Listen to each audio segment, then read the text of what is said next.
Opinions disclaimer. Viewers' discretion is advised.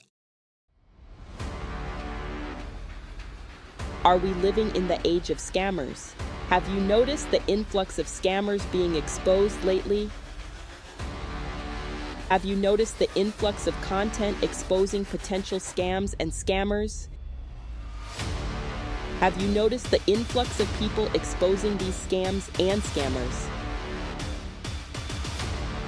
Is this the age of Aquarius?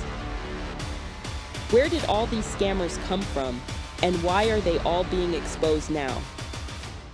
Well, I have a theory. To be blunt, it's not the age of exposé. It's not the age of scammers. It's the digital age. And in this digital information age, information will be given, whether it's true or not. That's right. Some scammers need prison time, and some exposers need prison time as well. In this digital age, when there's a potential scam, there's someone to expose it. In contrast, when there's not a potential scam, there's someone to make up one. And if there's demand for exposing scammers, they'll be exposed. Rather legit or not. The point is scamming shouldn't be popular and neither should exposing. You have those that enrich themselves from scamming people and those who enrich themselves from exposing people. It's funny how a lot of these scam exposers sell products and services. Think about it. What better way to advertise your product and services than exposing known scams and scammers? Gaining popularity and notoriety by exposing people, presenting yourself as someone who's doing a good deed, and looking out for those who were wronged. Building trust amongst the people and selling them your goods and services. Who wouldn't want to do business with the guy who appeared to help an old lady cross the road? He gained popularity for his good deed. Only later did we realize it was just his grandmother he was casually walking across the street before sending her on her way alone. He wasn't going out of his way to help, merely accompanying his grandma partway before driving off in his car, leaving her to walk alone. Okay, that's an extremely lame exaggeration, but hopefully you get my point.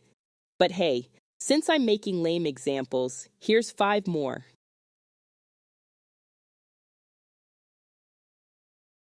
Number 1, a man shovels snow off his elderly neighbor's driveway and sidewalks when the news crew is there filming a storm segment, but ignores other neighbors in need. He wants the publicity.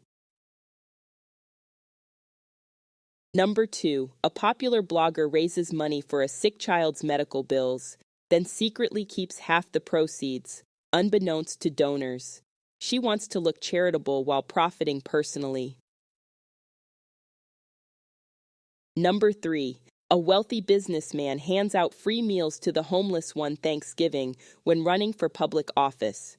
He posts photos far and wide. After the election, the meals stop, as does his concern. Number 4, an Instagram influencer plans an elaborate photo shoot, handing gifts to children at an orphanage in a developing country. The gifts turn out to be useless trinkets, while the photos and praise roll in. Number 5, a young pastor leads a highly publicized campaign providing housing for the homeless. However, he embezzles most of the funds raised for his own lavish lifestyle. His image remains pristine. While shocking, perhaps cases like these should not surprise us.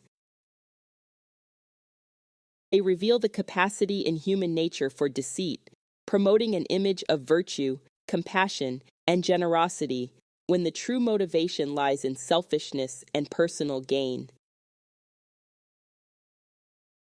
On the surface, the actions seem benevolent, even heroic, but peel back the facade and the hypocrisy becomes clear.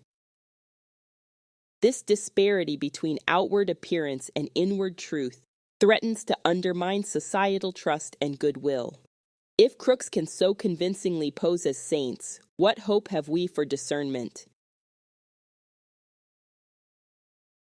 The deeper concern is not any single act, but the mindset that rationalizes exploiting sympathy and suffering for profit and praise. For it is a mindset untethered from conscience, devoid of empathy, and indifferent to the greater good. My goal was to convey why behavior like this should trouble us, because it shows how easily trust and good intentions can be manipulated. In closing, while some exposed scams may be legitimate, we must remember accusers can also profit from gaining notoriety. The truth often lies somewhere in between. Either way, the wider issue is the monetization of integrity in the digital age. We would do well to scrutinize intentions on all sides with wisdom and nuance. The choice lies with each individual.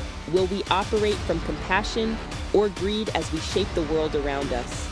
Our decisions today sow the seeds of tomorrow.